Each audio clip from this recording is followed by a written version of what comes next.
On the Road with Kelly and Bob is brought to you by Mueller Metal Roofs and Buildings. Made in America, made to last. Coming up on this episode... We want history to be something people learn by doing and experiencing. We think people remember better that way and learn better that way.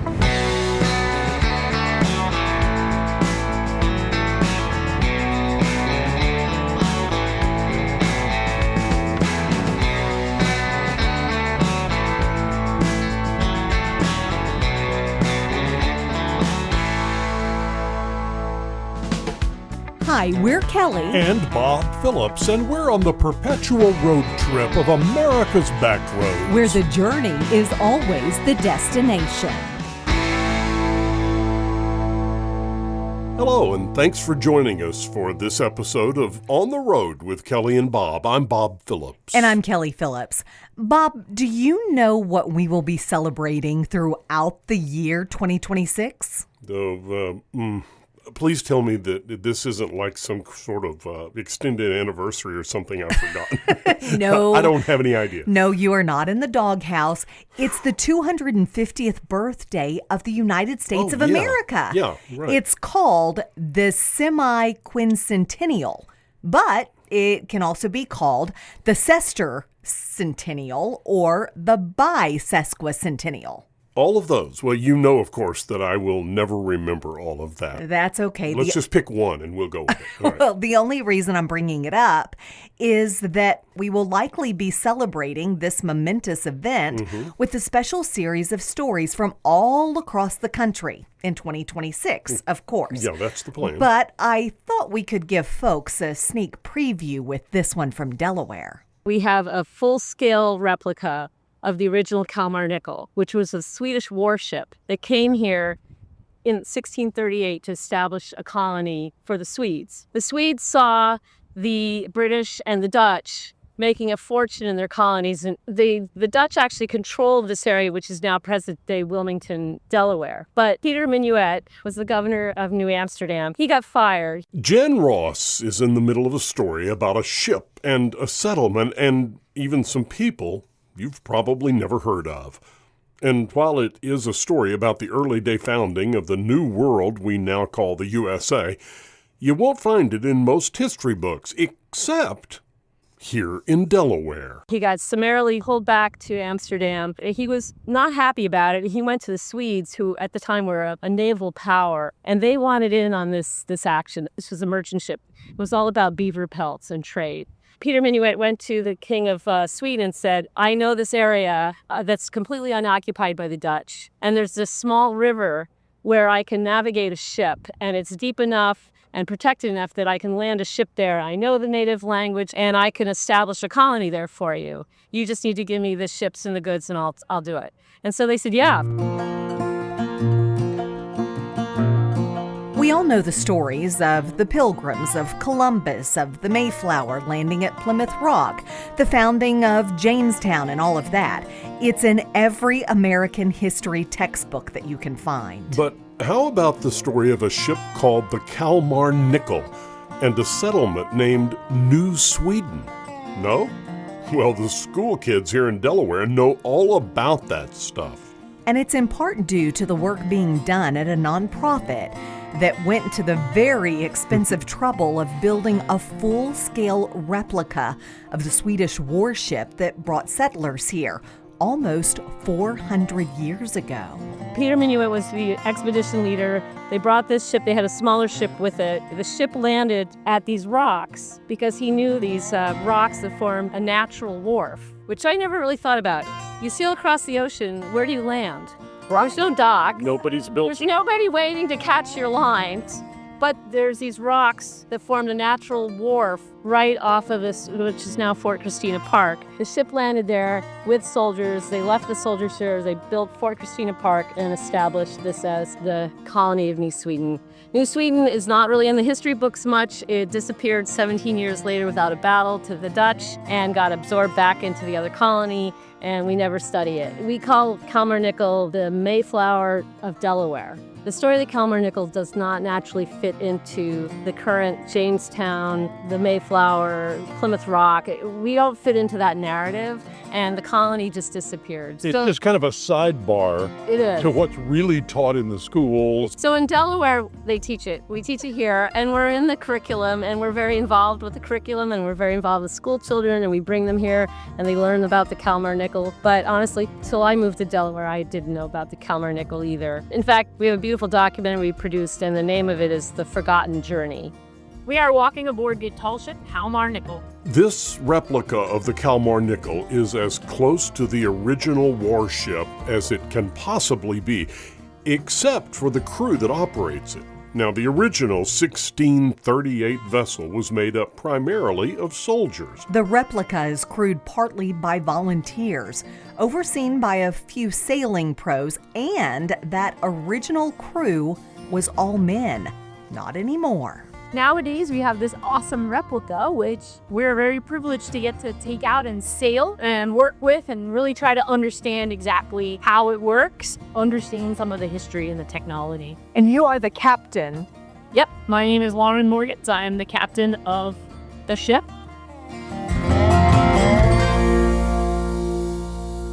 I grew up near a coast, and I did have some dinghy sailing as a child. Turned out that dinghy sailing is totally dissimilar to tall ships, but all the way up until you become in charge of the tall ship. And then actually the way the wind makes a boat go is pretty universal. But all of the intervening years of hauling line and running around and carrying out the tasks on deck, that was new to me. What was it about all of this that made you fall in love with doing this? I loved being able to get on a boat and go somewhere. And I mean, there is a wonderful sort of romance of this that is undeniable.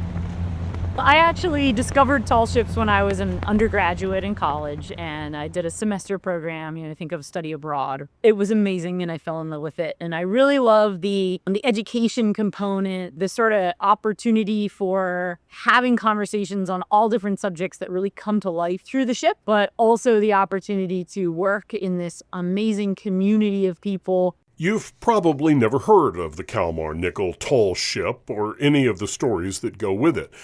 But just about every public school student in the state of Delaware has. And for Jan Ross and Lauren Morgans and the rest of the crew that keeps this historic vessel afloat, just so its story can be told, this is an important piece of history, our history, because it tells us where we came from. And without knowing that, well, how can we ever know where it is that we are going? If you're not thinking about what it means to have school children have lifelong memories and experiences, or you're not thinking about what it means to have cultural and arts activities for your community, then maybe it doesn't matter at all. But for those who understand what matters, it is part of the fabric of this state. This ship, it explains how we began. Yeah. So in some respects, right? I mean, we weren't the first ones here, but yeah, in terms of right. In terms of the Swedish history and maritime history in this region, this is as big as it gets. Yeah. It's a pretty fascinating story. It is a forgotten part of the American colonial experience. It's a little bit different than some of the stories that we're more familiar with, like the Pilgrims and the Jamestown experience. And it just reminds me that every element of U.S. history kind of has its own little twists to it. For better or worse, of course, always. But these are all interesting stories that we can learn from in every way. And so that has been really fun. But beyond that, this ship has been an amazing opportunity as a real historical replica that's pretty darn accurate. We've been able to work with archaeologists and historians to learn more about ships like this. We're like the training program and so forth. And so even beyond the local history, it's been a wonderful opportunity for me to learn more about this technology in general.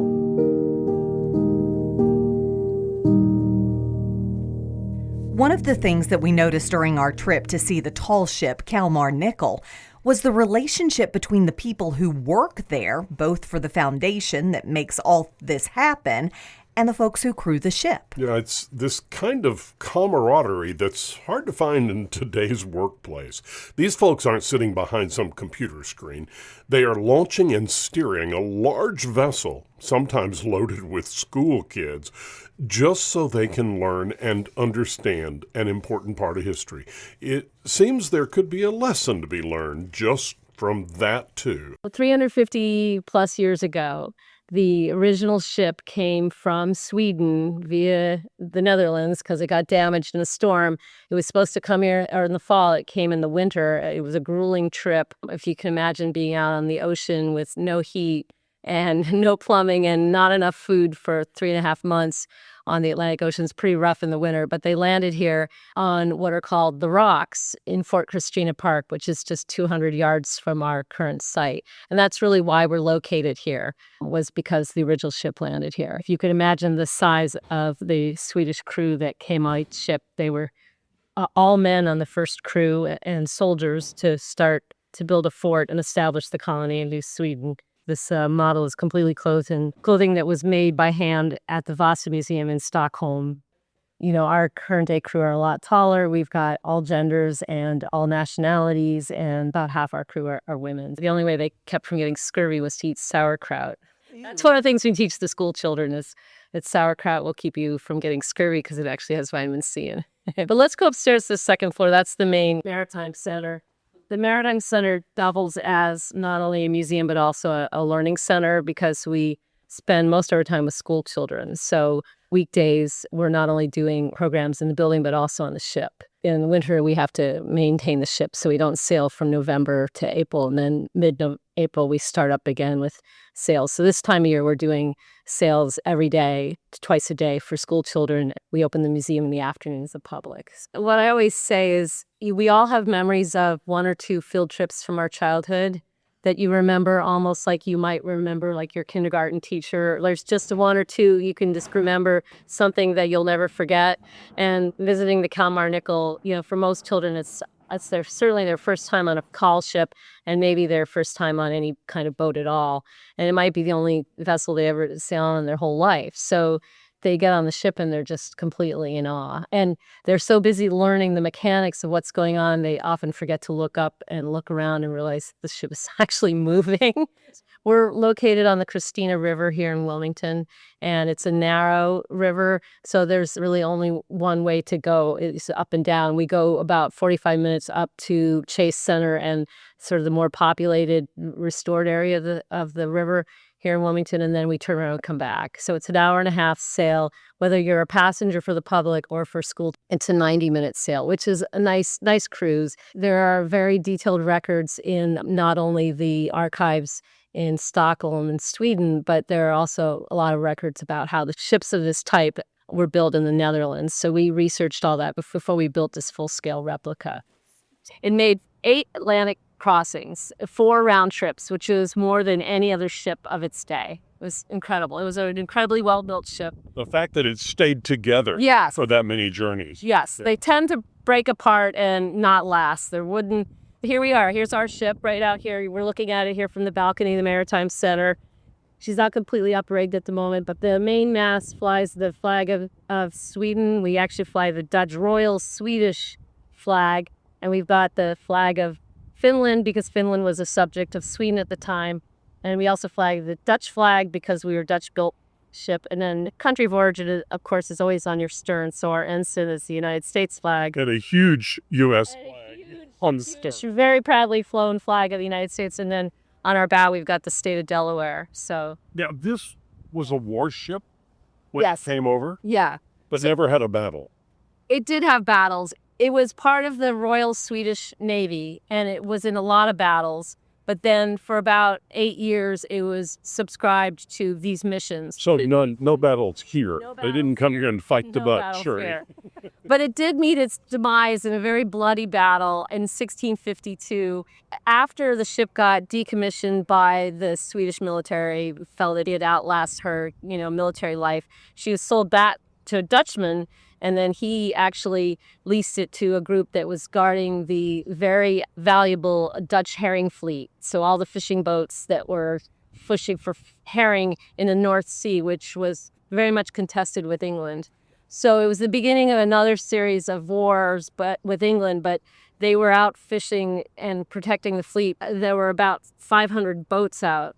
But it was called the Battle of Buckiness, and it was like a multi-hour slugfest where the British basically came up with some warships of cannons and started firing at our beloved Kalmar Nyckel and the other Dutch ships, and she sank right there. So she's somewhere buried at sea off the point of Buckiness on the eastern coast of Scotland. Today's Kalmar Nyckel was built in 1997 and commissioned in 1998.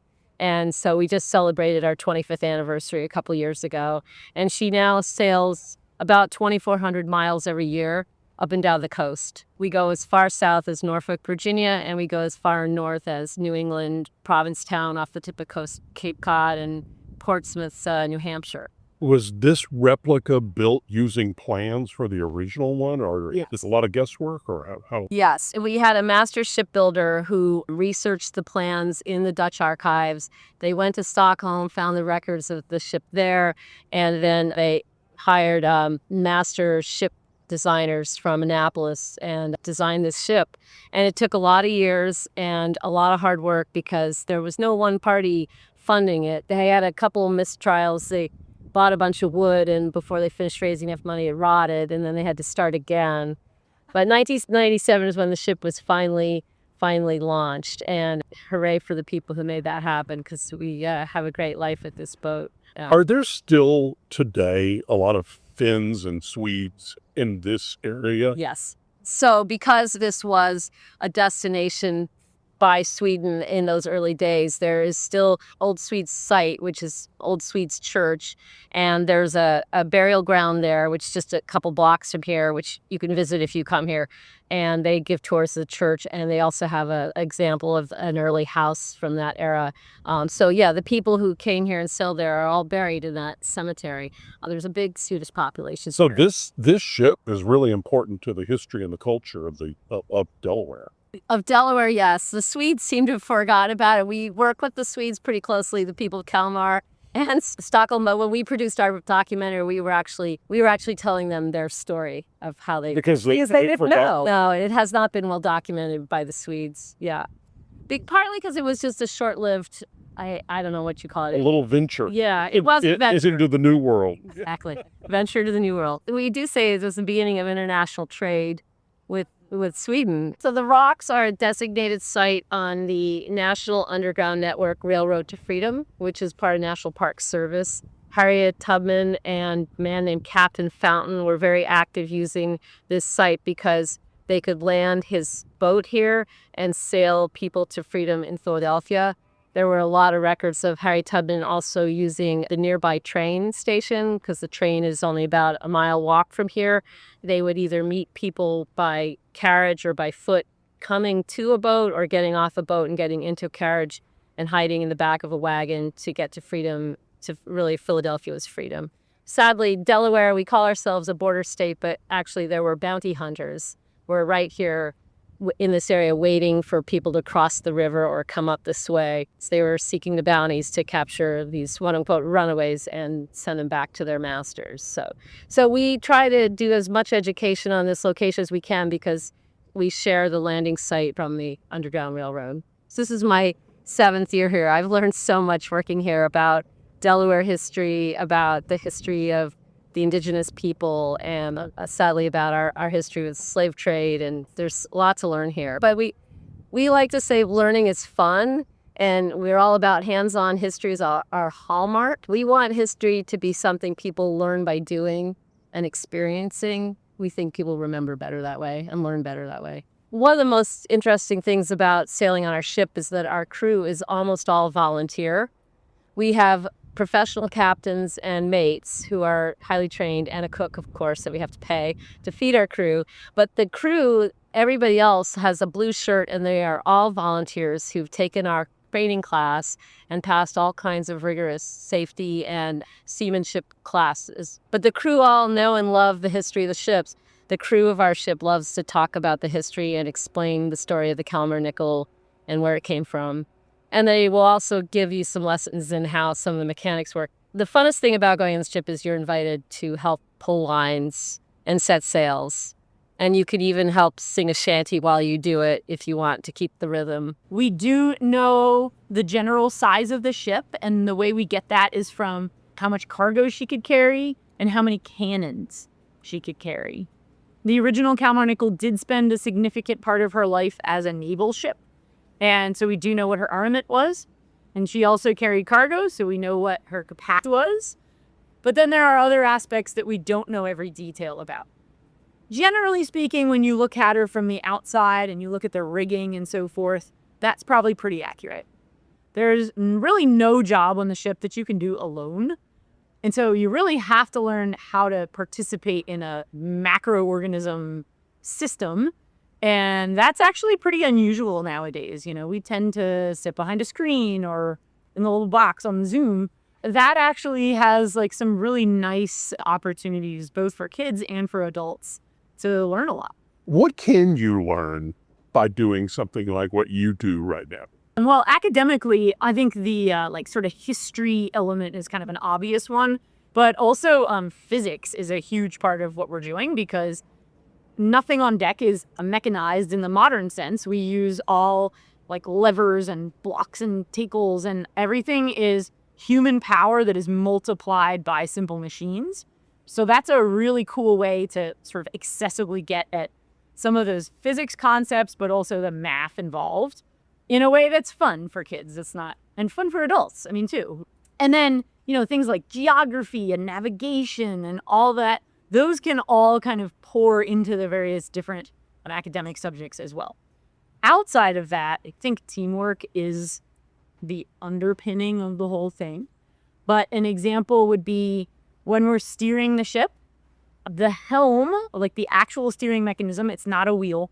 It predates the steering wheel, but it is in a place where the person steering really can't see where they're going. The person who can see where they're going is standing up on a deck above where there's a decent view, but they can't see the person who's steering. So there's this huge like trust element involved. The person on the con, which is the job that I have or one of my mates have, calling down to one of the deckhands who's steering exactly what we want from them, and them having to call back and acknowledge the command and then carry it out without us standing right over them. That's something that just blows people's minds. I cannot imagine even a parallel in today's workplace. I mean, we joke about like, you're driving down the highway blindfolded, your friend or your boss is like sitting on the roof yelling instructions through the sunroof. Clearly define all the language that you use, exactly how the protocol works. But we do that every day. That's just part of the process that we are normally doing in order to deliver the programming to school kids or the public or whatever. Like steering the ship is just, you know, a basic function that has to happen, and we're doing it that way. And so that's really cool to people because it's very real, it's very tangible, and it's very startling. Who knows what each individual kid is going to take home from that, but it's not going to be nothing, I can tell you that. And I see adults who just are in love at first sight. I mean, it does seem to be something that some people just like can't get out of their head once they've seen it for the first time. If you had a chance, if I could put you in the Wayback Machine and you could go back to the 17th century and sail this for an hour a day, a week, a month, whatever, would you do it? Okay, so here are the couple of issues. Number one, and this is the big one, I'm a woman, and that wasn't available to me in the 17th century. So that's kind of a showstopper, right? I am so lucky to have been born when I was, to be able to do this. It's something that I'm good at. And in the 17th century, they would not have taken advantage of that. Trailblazers for this were really like the generation before me. So I did have women role models when I was 18 and first discovered tall ships. But they were, for the most part, the first generation of women captains. That's amazing. Yeah. This is an important story to tell, especially here in Delaware, isn't it? Yes, it is. And we like to think we're a treasure for the state. We really are. And that's also why we sail up and down the coast every summer. We don't want to just sail in Delaware. We want to share the story. That was really the vision of the people who built the ship, is to share that with other people and tell a story that sort of nobody ever learned in school. There are so many things about history that aren't taught in our schools, so get out and explore and find out more about our history. Thanks for joining us for this week's edition of On the Road with Kelly and Bob. Don't forget to follow us and like us on Facebook, Instagram, and follow along on our YouTube page for some behind-the-scenes footage. You can listen to On the Road with Kelly and Bob wherever you get your podcast, or better yet, download that free Odyssey app. Listen anytime, anywhere.